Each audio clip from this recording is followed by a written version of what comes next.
All right, y'all. Just 1 second here. About to get it in.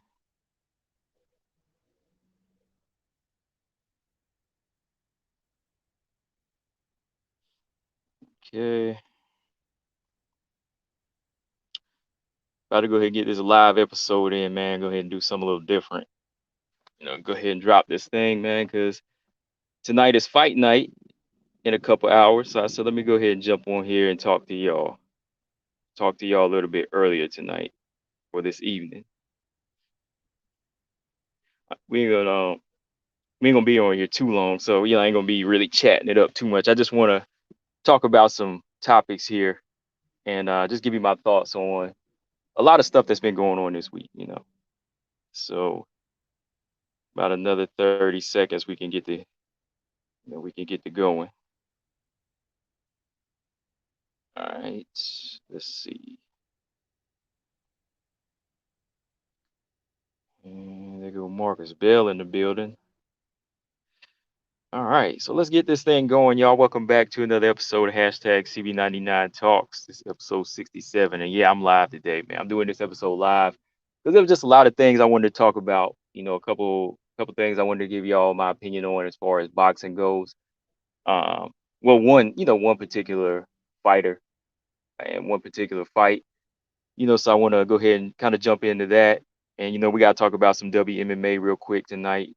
Maybe like I said, we'll be on here probably like 35, 40-minute tops because I want to get ready for this. I want to get ready for this Invicta FC card. Invicta FC 44 is going down, man. So yeah, man, I want to speak on Manny Pacquiao a little bit. You know, his his uh his outlook on the fight last Saturday. I want to talk about that, and him wanting to have a rematch against Dennis Ugas. And I just want to talk about the dangers of pushing yourself as a fighter. When you're already past your prime and it's over. Why keep going? Why keep going? We got to talk about that, man. And then I want to jump back into Kayla Harrison as well, man. Kayla Harrison and Cris Cyborg, they've been going back and forth, and I'm glad you're here, Marcus, because I want to talk about the good point that you brought up as far as Ronda Rousey. Chris Cyborg brought up Ronda Rousey, right? And she said that she was more of a dangerous fighter than Kayla Harrison. And I just want to talk about that a little bit because when you compare resumes, yeah, hands down, Ronda Rousey was, she was an intimidating fighter, and she was a championship level fighter. She was elite level, right? So let's talk about that a little bit, and then I want to jump on the actually, I just want to run back through the Invicta FC card tonight. The lineup, just fill y'all in. Remind y'all, you look, dish out your $20. Dish out your $20 and go ahead and pay for it. It's a pay-per-view event. It's gonna be worth it. It's like 9 fights, right? And then Taylor Santos and Amanda Lemos, they got their top 10 opponents. So good for them. We got to talk about their opponents, what the wins mean for them. I'm one of the ones that's been talking about Taylor Santos needs this fight. She got it. Amanda Lemos, she's one that's been, calling for a top 10. She wants all the smoke. So, hey, she's got it. But yeah, man, real quick, let's go back to Manny Pacquiao, Dennis Ugas, man. Last Saturday, um, Dennis Ugas pretty much boxed Manny Pacquiao to a decision, unanimous all the way around. I watched the fight without sound. I was watching it without sound, and I was kind of fearful for Manny. I don't know what fight some people were watching. They actually thought Manny Pacquiao was doing enough to win. And for what I heard from the commentators, they thought that Dennis Ugas was losing. They thought Manny Pacquiao was winning. So I was like, yo, I'm glad I didn't pay attention to this because from what I saw Manny Pacquiao in danger. After the first 4 rounds, Manny Pacquiao, he seemed like, he was doing what he usually does. But like I said in my prediction for Errol Spence versus Pacquiao, I said Manny Pacquiao is going to be in trouble after the 5th round because when he slows down, he gets hit. I mean, Manny gets hit anyways. He's a fast fighter, but he gets hit anyways. But he's going to start getting hit just like he did in the Keith Thurman fight. And whenever the first 4 rounds passed, got into 5 and 6, your Dennis Ugas pretty much boxed him. He boxed Manny Pacquiao well, and I think he hurt him a few times to the body and to the head. So when I saw Manny Pacquiao just watching the fight without the sound, I personally thought he was about to get stopped in like the 11th and 12th round. I thought Manny Pacquiao was about to get out of there. So with that being said, after watching that performance, it was just like a to me, it was like a good closer for Manny Pacquiao's career, in my opinion. You know, after being out of the game for 2 years, pushing 42, there's nothing else to do. This is how a lot of fighters go out anyway. They usually go out on L. Some go out on, devastating, brutal losses. You know what I mean? So for Manny Pacquiao, this is like the best way for it to happen. Just to have that calling where it says, "Oh, all right, don't got this. I don't have the speed anymore. I don't have the timing. I don't have that skill. Well, I have the skill, but I don't have that. I don't have that reflex I used to have. So it's time to go. Because the more and more you step up in competition, the more and more you stay around, you get hurt, right? So I think for Manny Pacquiao, this was the best way for him to end it. Now, thank God it wasn't Errol Spence or Terrence Crawford. Who knows what would have happened to him in the fight Saturday night if it was Errol Spence. Manny Pacquiao really had trouble getting the respect of somebody like Ugas. Ugas, who doesn't have that much power. Ugas, who's not a hard hitter. Not known as like a power puncher. Always kind of been like a second level fighter to me. He never leveled up. But if you can't beat a guy that can just stay consistent like that, then it is time for you to go, especially when you're known as one of the greats. So I said, man, Manny Pacquiao was lucky it wasn't Errol Spence. But one other thing I wanted to just talk about here was, Manny Pacquiao and his excuses he made, the leg cramps. I think that's kind of disrespectful to say that, because your Dennis Ugas showed that he had more skill that night, and he showed that he was just a better fighter. He had a better jab. He had more commitment to the fight. I don't think Manny Pacquiao using excuses about his legs is going to do him any justice. It's not going to help his reputation, especially when he did that against Floyd Mayweather. So when Manny Pacquiao said after round two his legs started cramping up and he couldn't move, well, as a fighter or an elite level fighter, somebody we know is a one of the greats and that's a Hall of Fame fighter, it's up to you to make an adjustment in there. When your legs go, start moving your head. You know what I mean? Start looking for look to knock the guy out or start tying the guy up. You know what I mean? Don't worry about don't make us think, oh, like don't try to make us feel sorry for you or something like that. That's why I'm just like, Manny Pacquiao, come on, like we don't want to hear stuff like that, especially on this level. It's almost like it taken away from the guy's win. So, it's not something we're going to say, oh, man, we're fearful for Pacquiao. Now his legs are cramped. No, he's got to do something. He's got to do something in there. So with that, just hearing him make those type of excuses now, I think from here on, instead of just saying, if he can't just say that I lost to the better man that night, we're just going to hear that all the time. And from here, you're just going to see him possibly lose back to back to back if he stays around. And I mean, y'all seen the picture, y'all seen the video of how Manny Pacquiao looked. Like his eyes were swollen shut, and this was a few days after the fight. His wife was having to feed him, his eyes were swollen shut. So that's a sign right there. I mean, his wife was telling him it's time to retire. So it's time, it should be time, it's something he should just listen to his wife about now. Like, what good are you trying to run for office, if you're gonna come in the office always looking like this, you can't even put a single thought together anymore, So I think it's time for him to go, man. I think it's just time for Manny to go. It's the best way to do it. Um, he was kind of already under the radar after 2 years off anyway. So he just came back to see if he could do it, and he couldn't. He couldn't do it against, a second level fighter.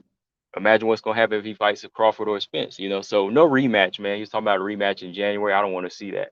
And then I heard the talks of spiked water and all that. I don't want to hear any of those excuses. They didn't want to let it fly for Deontay Wilder.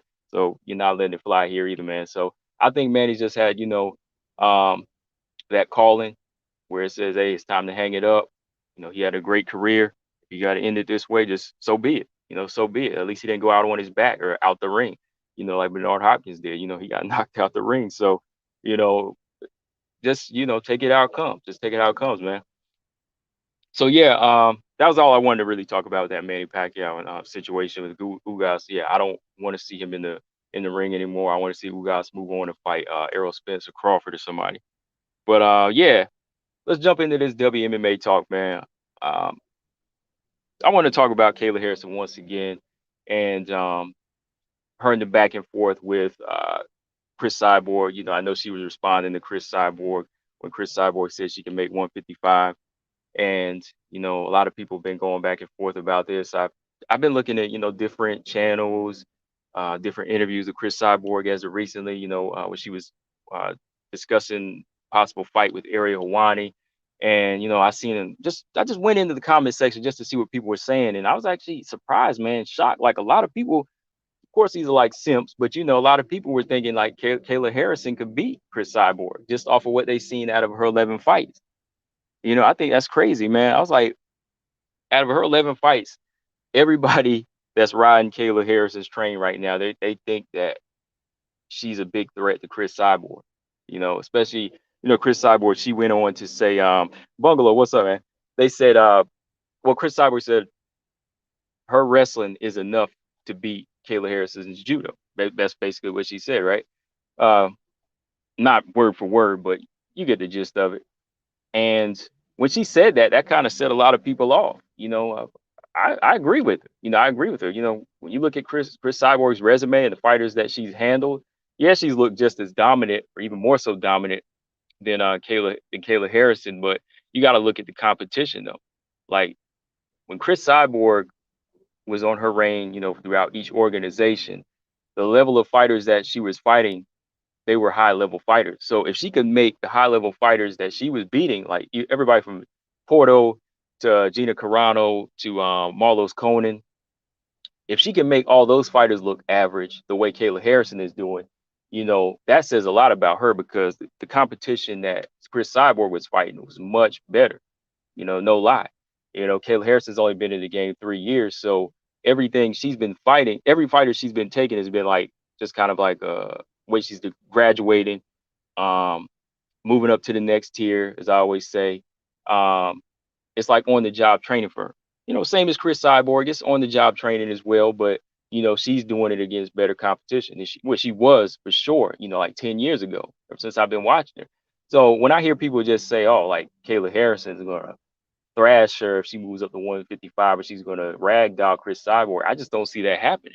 They forget the level of stand up that Chris Cyborg has. Like Chris Cyborg, her stand up was good before, but I've seen the evolution of it from 2000, let's say 2015 to now. You can see the difference between those 6 years of Chris Cyborg stand up. Now she's much more patient, not going in there taking crazy chances, especially after that Nunes loss.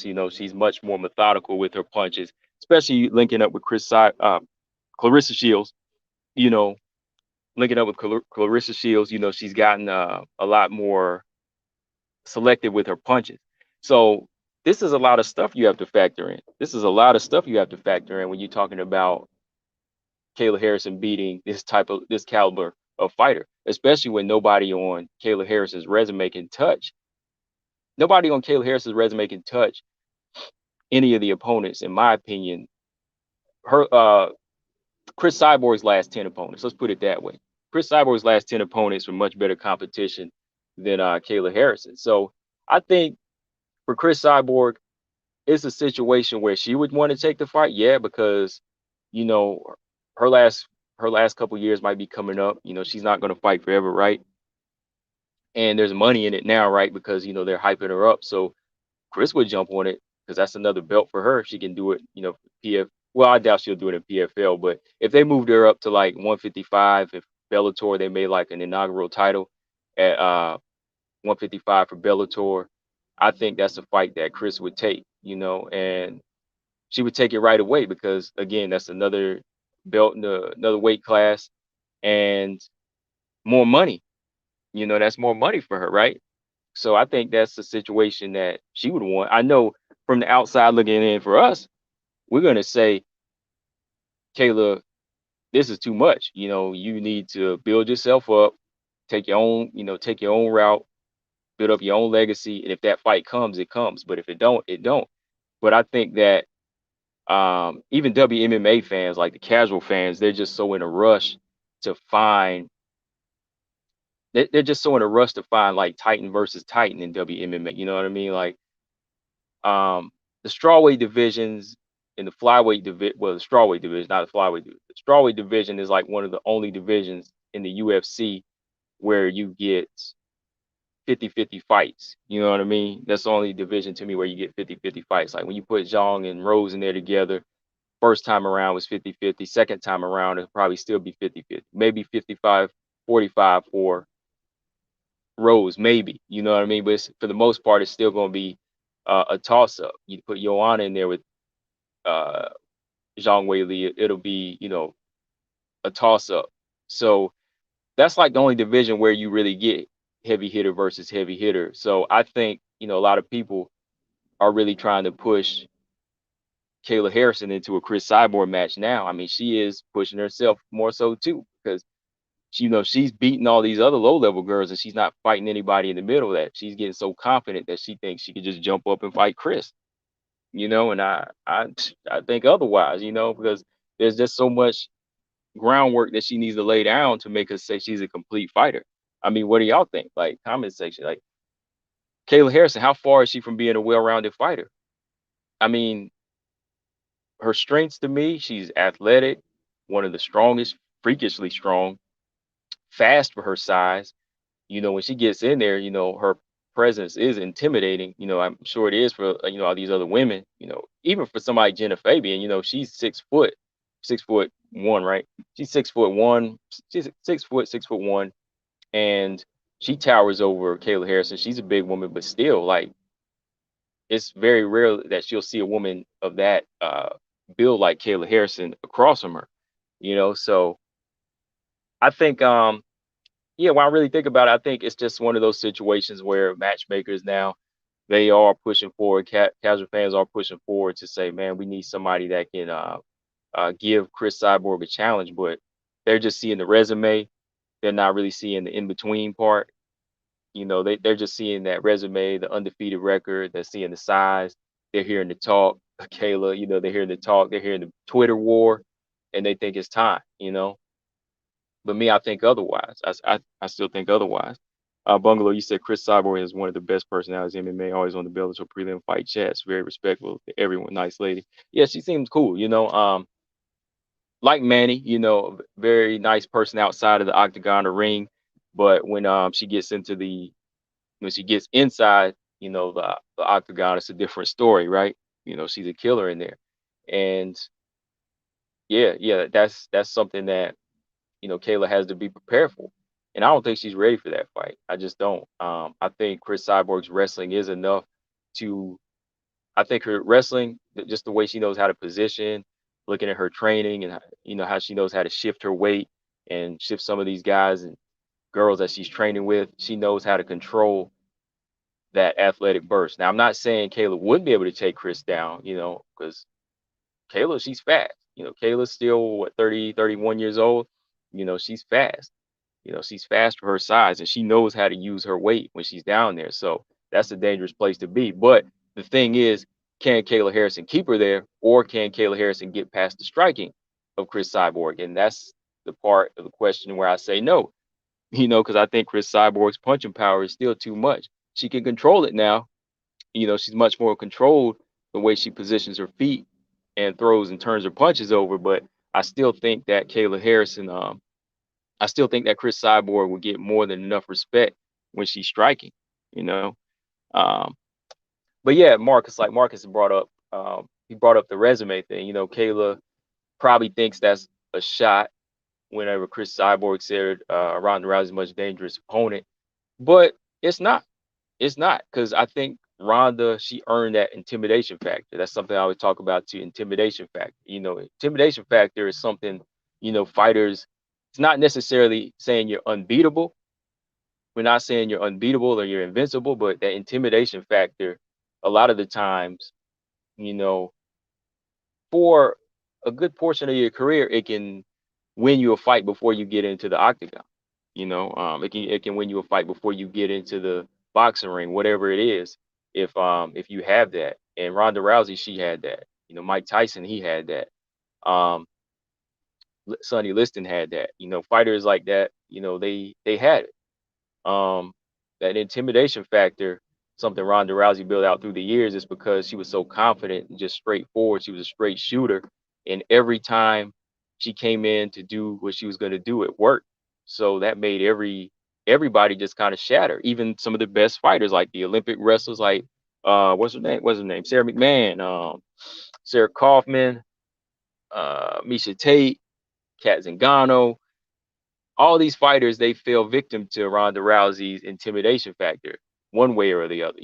Kat Zingano may have not been scared, but her plan was to try to fight fire with fire, which it didn't work. She got burnt, right? Because she tried to come out, throw that wild knee, and boom, she got flipped and slammed and submitted just like that, right? So that intimidation factor is something, it's something. It can be dangerous, but it's something beautiful. If you know how to work it, And I don't think Kayla Harrison necessarily has it on that same level. I think she's just been beating a lot of fighters that have been pretty much tailor made for her style. She still hasn't fought. She still hasn't fought committed strikers. You know what I mean? She hasn't fought committed strikers, physically strong fighters that have great takedown defense. She hasn't fought the best grapplers that that that that are on her level yet. So that's just something you have to kind of take Cris Cyborg's word for. You know what I mean? Like, I know sometimes these fighters, they know themselves more than they know anybody else, of course, but in this factor, I think Cris Cyborg made a lot of sense when she said that. Yeah, Cris was Ronda Rousey was much dangerous, and when you look at her resume, it was much better. Like the fighters I named, I can go back and say, oh wow, like some of the stuff they did before they got into MMA and what got them into the UFC. You know what I mean? They did some good things for the sport. There were a lot of pioneers on Ronda Rousey's uh, resume. Kayla's got some, she's got some good fighters. She's got some talent, but nobody established. Nobody established doing it. So to me, man, I don't really think it's something that Kayla Harrison should be seeking right now. I mean, what do y'all think? Uh, Bungalow said Kayla's confidence is definitely real. She believes in herself. Yeah, yeah, I think she believes in herself. I do, man. For everything that she's been through, I think that she definitely believes in herself. But overconfidence is dangerous, man. That's why I'd say, like, um, I hope everything that she's saying is just like a front. Everything she's saying, and the homework is being done. The homework is being done even on the striking, because that was the one thing about Ronda Rousey, man. Whenever we saw her hitting the mitts and see her getting that work in, it was like, what? The boxing was like, oh man, it was atrocious, man. The boxing was horrible, So I hope Kayla Harrison doesn't fall into that same realm. I hope Kayla develops being a well-rounded fighter first, before all this talk. But yeah, Cris is out of I think Cris and Nunes, to me, they're out of the picture. And that's me speaking, of course, but I know that eventually, sometime in 2022, Dana White or Scott Coker, they're going to lay down a deal to get this money. That's what it all comes down to, right? Hold up real quick before I jump over. Marcus Bell said, let's not forget how Amanda handled Ronda Rousey every time Rousey tried to initiate grappling, in which Amanda timed Rousey. Right. That's another thing too. Like, Cris Cyborg or Nunes, their timing is immaculate at this point. It's immaculate compared to hers. Their timing is second nature. Anybody of any size, doesn't matter. You try to run in on them or you try to shoot in on them, and boom, you're gonna get hit, especially if you haven't been doing this as long as they have. They know how to time it. They know how to control it. They know when it's coming. They know every like shoulder twitch, every feint that you know. So I don't think that Kayla Harrison brings anything to that level. If Amanda Nunes starts Ronda the way she did, so it's just something to look at, man. It's just something to look at. Uh, Especially whenever you go back and look at the resumes, you'd be like, wow, yeah, Ronda Rousey, never really been, like I said, big fan, but I was watching. Yeah, I watch her. And I was much more excited by her than, Kayla in the PFL, because again, I was looking at resumes and I was looking at how Ronda was doing it and who she was doing it against in the bantamweight division, right? Yeah, so Chris is right about that though, man. Um, yeah, yeah. Right now I just think Kayla Harrison, names on her resume that she need to be trying to grab and bag, or fighters like Pam Sorensen, Jesse Mealy, um, if she's going to 145 Bellator, I think she needs to bag names like that, Julia Budd, Kat Zingano. You need to reach out to names like that. That's what you need to do. The cyborgs, that's not gonna happen to me. Daniel Edwards, what's up? He said I put 10 English pounds on Murphy 3 weeks ago for the sake of it. Let's hope I'm lucky. Uh-oh. Bullet gonna burst that balloon of mine. Yeah, you about to lose 10 pounds, man. Bungalow said Harrison versus Manon should be fun. Kayla Harrison versus Manon. Ah, man, I don't know. Like, that would be interesting. Like, if Manon had the striking ability that if she for sure was able to dominate her, if she was able to dominate with her striking ability at a high level in the UFC at flyweight and bantamweight, then maybe. And if she kind of grew into the weight, Manon Fiorot, I know you look at size and styles, but Manon does have a nice offense. She has beautiful footwork, great punches, but she's open for takedowns too. So I don't know. I don't know. But let me see.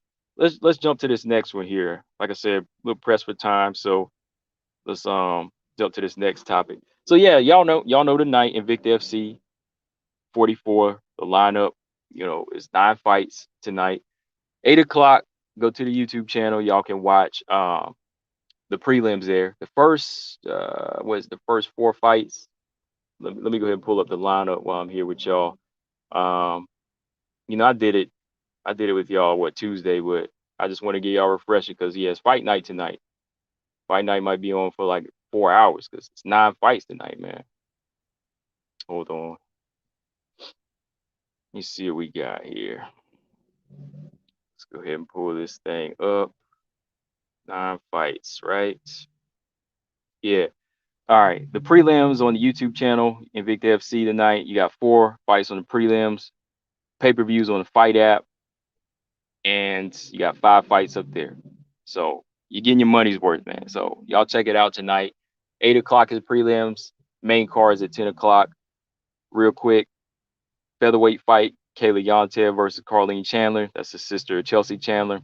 2 atomweight fights. You got Katie Perez versus Natalie Salido, and Katie Saul versus Marissa Valencia. She was on the she was in the atomweight tournament series a couple months back. Yeah. Flyweight fight, Caitlin Sammons versus Helen Peralta. Then jumping into the main card, bantamweight fight, Serena De Jesus versus Lauren Mueller, former UFC fighter. Strawweight fight, former UFC fighter Jody Escobar versus Liz Tracy. Then you got the flyweight fight, Brogan Sanchez versus Emily King. And 2 major fights. Let me see. Almost froze up on me there. Yeah, bantamweight title fight, Lisa Ferzosa versus Tanisha Tennant. And the main event strawweight fight, Emily Ducote, Danielle Taylor for the strawweight title. So yeah, this is a loaded card. This is a loaded card, y'all. So definitely tuning in. For the doubleheader, I already gave you my picks. I'm going with Tanisha Tennant for the bantamweight champion. And for the strawweight champion, I think Danielle Taylor is going to win that one as well. Those are my picks for the doubleheader. I'm not really going to go through and do full picks for the rest of the fights. I'm going to just try to sit back and enjoy them, But what else? What else I want to talk about real quick? Oh yeah. Taylor Santos, man. Looks like good light is shining over Taylor Santos and Amanda Lemos, y'all. Both fighters are getting their top 10 opponents, and it's been time. I mean, this is something I talked about for Taylor Santos, in September. She's on a good card, UFC 266. She's getting Roxanne Modafferi. And then you got Amanda Lemos getting Nina Ansaroff. That's going to be crazy. That fight is going to be good, man, because Amanda Lemos, I think right now she just has a lot of energy going for her. And she's really been trying to make her presence known. And by doing that, she's been knocking people out. 2 first-round finishes in a row. Souza, who else did she knock out? Ruiz as of recently. Even when she came back after her, 2-year suspension, she came in and choked out Miranda Granger. Not, was it not 2018? I think it was 2019. It was 2019. Yeah, she choked out Miranda Granger. So she was finishing a lot of fighters. She was really trying to make her presence known, and that's how you do it. That's how you do it. You just keep going in there, knocking people out, and then saying who's next. Knock somebody out, submit them. Who's next? Amanda Lemos called for Tisha Torres, called for Waterson. Tisha wanted a higher ranked opponent, I understand. But Michelle, I didn't hear anything from her. I don't know what the deal was at. I thought Claudia Gadelia would have been a good name. She didn't reach out. So it all came down to Nina Azaroff. Nina Azaroff wanted to stay ranked. She don't want to move up to 125. So hey, she got to take on Lemos, right? So this is gonna be a good fight. It's good experience. And if she gets this name, if she gets this name on her resume in dominant fashion, it's probably gonna push her up into the mid rankings. She might shoot over Tisha Torres, right? Amanda Lemos might shoot over Tisha Torres. And then they might wind up fighting pretty soon. Like if Tisha goes on like a good win streak, her and Tisha might be fighting like not a title eliminator, but maybe for like the number 3 or 4 spot. Who knows, right? They might be fighting for the number 3 or 4 spot one day. So that would be crazy. Um, but Amanda Lemos, man, I just think right now what she's bringing to the table is like what Manon Fear was kind of bringing. Very, very, um, very, very good technique when it comes to her striking. Very solid commitment to turning her punches over, commitment to the punches, good range. She knows how to keep her range. She measures range well. She can mix in kicks, good feints. When she walks her opponents down, she's not like toe to toe. She's always poised and ready to strike. I think Amanda Lemos, uh, her stand up could definitely give Marina Rodriguez a run for her money, man. Like that would be an excellent stand up fight. But I think something about the way she stands, it's a little bit more intimidating. I'm bringing intimidation up again because when you look at Lemos, her posture is a little bit more intimidating than Marina Rodriguez. Maybe because we see Marina Rodriguez get taken down so many times. I don't know, but I think that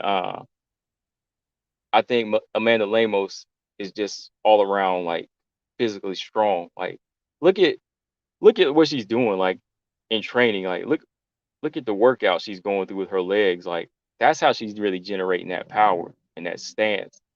She's really been like committing to good leg workouts. Like you've seen them legs, like wow, like she's really, really putting it together in there.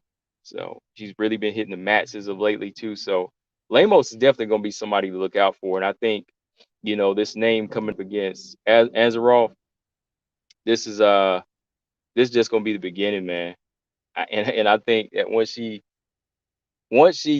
or if she can defeat Nina Azaroff and she doesn't like one round, you gonna see people trying to duck. I ain't gonna lie, man. You gonna see people trying to duck this fight. Ain't nobody gonna want this fight with Lemos. I mean, what do y'all think? As for Taylor Santos, so Taylor, I think it's gonna be a good matchup with Roxanne. Roxanne's always dangerous. I just think Taylor Santos, um, it I think Taylor Santos has the style. I think Taylor Santos has the style to control whatever Roxanne has if she brings it, if she executes everything right the way she's supposed to, So let me see here. What's that date? What's that date on that Lemos fight? I'm gonna pull it up real quick just so I can make sure do my video when oh yeah, we're still far out from that one. Yeah. I was thinking October, but it's December. Yeah, so fingers crossed, man, nothing happens because that's still a good 3 months away. But it's good to know that Lemos has Nunez lined up, and I just know in the meantime she's gonna be training, man. She's gonna be working. She's gonna be working to take her out. She's definitely gonna be working. But until then, Taylor, that's the fight, man. Taylor versus Roxanne. I think that's gonna be her coming out fight. And from there, if she beats Roxanne, you might see her in there with Chikagan or Andrade. If Andrade gets by Calvillo, right? If I don't know though, man. I just don't know like if I really don't know if Calvillo has the tools to control Andrade in any way, man. I don't. That's something I just got to go back and really like look at. I mean, I can look at it and say this is what she needs to do all day long, right? But it all comes down to see if she has that ability to control Andrade anyway. Does she have a jab to do it? Does she have the strength? I don't know, man. Hope she's preparing for all that. But what else, y'all? Yeah, I think that was pretty much it. Like I said, I really wanted to come on in this episode, do a live with y'all, and just kind of talk about a few things here. I'm just glad that, like I said, Taylor's in that mix on the same card with Valentina and Manon Firo and Andrade. It just sucks that Andrade is on the prelims. Like Jessica Andrade should still be on the main card with Calvillo, man. How she drop that far? How she drop that far? That's crazy. Um, what else though? I'll say this highlight for this episode. I want to do a knockout highlight. Highlight this episode. I haven't did this in a while. Highlight for this episode is Josiane Nunes versus Bea Malecki. Y'all go pull that up. It's everywhere. Everybody has that clip. I actually got on TikTok to do knockouts. You know, I ain't like a TikTok type person, but I'm not doing anything on TikTok. But when I jump on there, I'll just post like highlights on there. That's what I'm gonna start doing, like on TikTok, posting like anything fight related. So I went on and created one. And, I just posted that clip, man, of Josiane Nunes, you know, after she was using that Superman punch to break down this big, tall girl, she just exhausted her. She put that straight left hand on her and connected on that chin and laid her out. I had to put that on there because nobody expected that. Everybody was expecting, a mismatch or a boring fight, but I had to put that junk on there. So I don't even know if I'm gonna be on there too much on TikTok posting stuff, but it's kind of fun posting like knockouts because people be commenting and they'll be laughing and stuff. But when you like create and like edit the videos in certain ways, so yeah, I'll see about doing that. If I'm gonna keep up with that though. Bungalow said Valentine is now the reason that Waldo was hiding. Daniel Edwards said they should have Lemos fighting a 2-on-1 matchup to make it fair. Maybe yeah, I think there's like maybe I can see her beating like two top 10 fighters that night though, for sure. But yeah, that's what we gotta talk about later this week, y'all, or maybe Monday. 266 has 4 flyweight fights on there. And y'all know what happens, man. That's why I keep saying, look, we gotta keep our fingers crossed, man, because every time we have 4 WMMA fights on a card, something happens. Something always happens. So we have to just say, look, hey, look, please don't take this from us. Please let us have this. Please, we got to get on our knees and pray on this one, man, for real. Oh man, man. So when we get 4 fights, we know what happens, but I'm gonna think positive. It's not gonna happen. We're gonna have 4 flyweight fights. UFC 266. Nothing's gonna happen, y'all. Two Beats, what's up? He said, how do we watch ONE FC Empower? I think it's like I think ONE FC Empower is it like a pay per view? Hold on, I have the hold on, I have the poster on my phone. It has all the information. Hold on, I have it posted here. Where is it? Yeah, I did a video earlier talking about Combate Global, man, because I went back and watched that card and I was like, oh man, this is good, man. These strawweights, Combate Global, they were putting on a good show. They did the tournament like Invicta, Invicta FC. Hold on, y'all. Where is that? I think I got it here somewhere. ONE FC, ONE FC, ONE FC Empower. I know Ritu Fogat, she's back on there. B Nguyen still in there. Stamp Fairtex is getting her rematch too, right? Yeah, Stamp Fairtex, she's getting that rematch. She got submitted. Let's see. Where is it?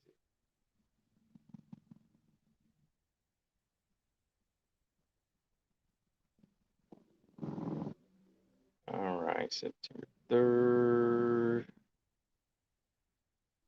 Where is it? Hold on, y'all. I'm just looking. Hold on. Yeah, I can't find that poster in my phone. I'll get back to you too, Beast. I'll do a video. I'll just do a video.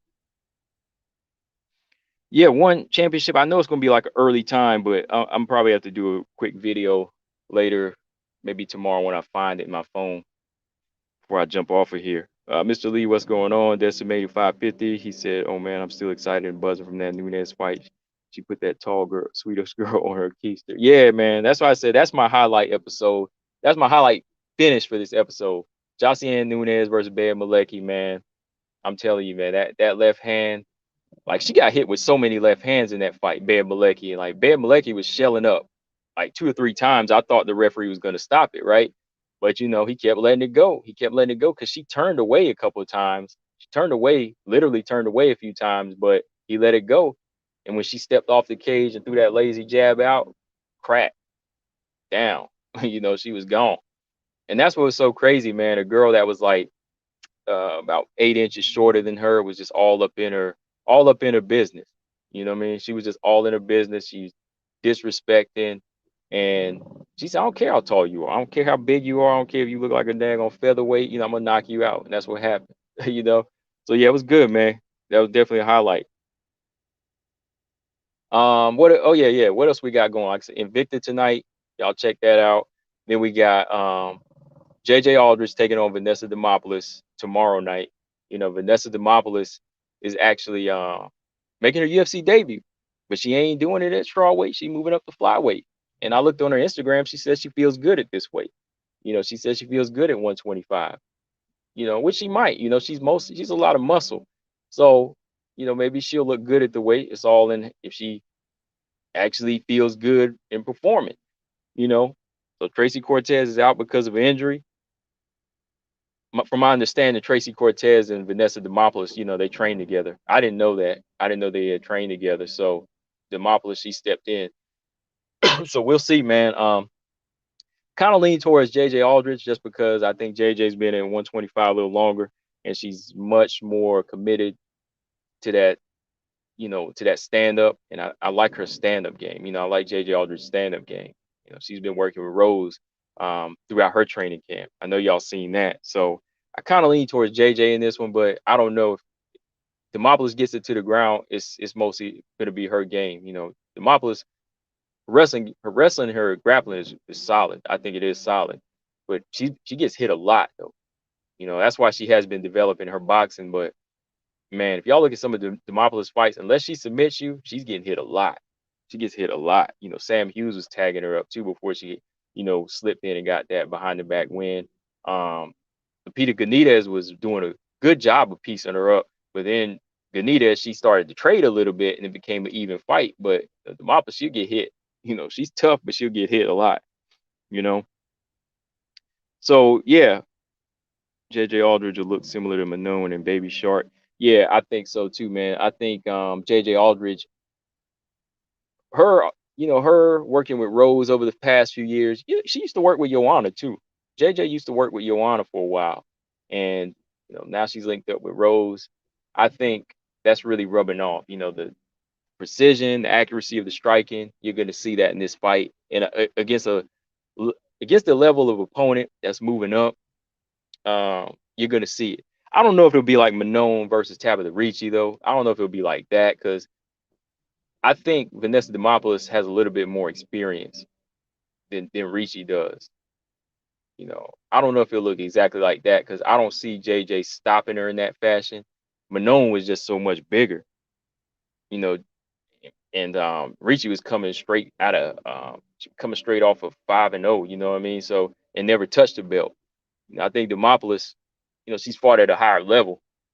May have lost some fights, but she's fought at a higher level to me. So yeah, I don't know if it'll be similar to that. It won't be like a complete mismatch because JJ has fought at 115. She's not like a big flyweight. So yeah.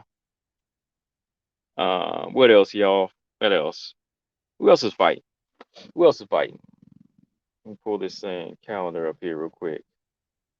Yeah, it's like the only women's fight on here on this Barbosa card, right? I think. Get up out of here in a yeah, I'm about to get up out now. This episode's done. Let's see here, y'all. JJ versus D-Mop. JJ versus D-Mop. And who else we got on the main card? We have that's it. That's it as far as women fights.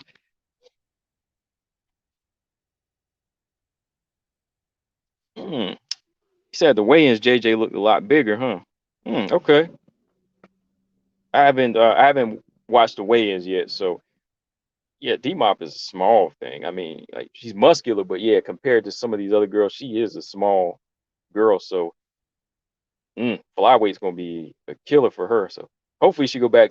She's going back at 115 after this fight. Cause let's see, JJ gotta be like 5'5". Yep, I got it. Yeah, JJ's 5'5". Just pull it up. Yep, JJ's about 5'5", 67-inch reach, and about a 3-inch height advantage. Damn, she got a 5-inch reach advantage too. So yeah, she might be keeping her on the end of a jab in this fight, y'all. For real. So yeah, guys, that's pretty much it. I was thinking about doing a live analysis of Invicta tonight, but that's like 4 or 5 hours, yo.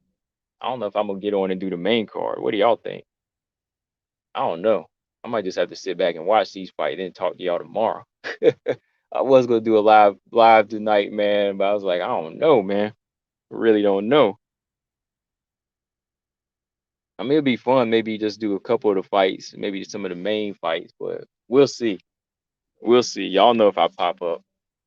But yeah, check out Invicta FC on 44 tonight on this FITE app. I tell y'all, dish out your $20, dish out your 20 bones and enjoy some fights. Decimated said Invicta has a future, hopefully a better one in its new partnership. Yeah, I hope so. I hope so, man. Yeah, decimated for sure. Yeah, you said make sure everybody pays their money into this. Yeah, more money means the girls get paid. More more girls get paid, and they can attract and retain high quality fighters. Right. I think a lot of UFC fighters watch anyway because their training partners are there. You know what I mean? Like not the Vanessa Demopoulos, but Chelsea Chandler, of course. Her sister's here, so she's going to be watching. Tanisha Tennant trains with Caitlin Chikagian, Sarge, Claudia, all of these fighters. So, they're going to be watching. Emily Ducote, her training partners, fighters in the UFC. Then you got former UFC fighters here. So I think, everybody's going to be pretty much tuning in. So, yeah, it's a solid event. I hope Invicta, continues to grow. Yeah, I definitely do. I hope it grows. But yeah, y'all, I'm about to get up out of here. Like always, make sure y'all subscribe here to the YouTube channel. If you listen, keep listening. And if you haven't subscribed and you listen, go ahead and subscribe. And make sure y'all subscribe to the show. I've been posting on iTunes, um, Spotify, Stitcher, and Google Play. I put the episodes up over there. Not the live streams, but I do these shows over there. I just decided to do a live show today with y'all. So yeah, man. Bungalow said it's nice that no one is on here bragging about stealing. Oh, I ain't stealing no stream, man. Not this, man. Like I ain't gonna be doing that, man. Yeah, dish out your money and pay for this. Definitely, y'all. But yeah, like I said, we'll see. We'll see how I feel tonight. You might see me pop on and you might not, but you will see me tomorrow talking about this card, guys. So yeah, like always, yeah, about tomorrow afternoon I'll be on. We'll talk. But yeah, guys, make sure y'all subscribe. Combo Breaker 99. I am out. Peace.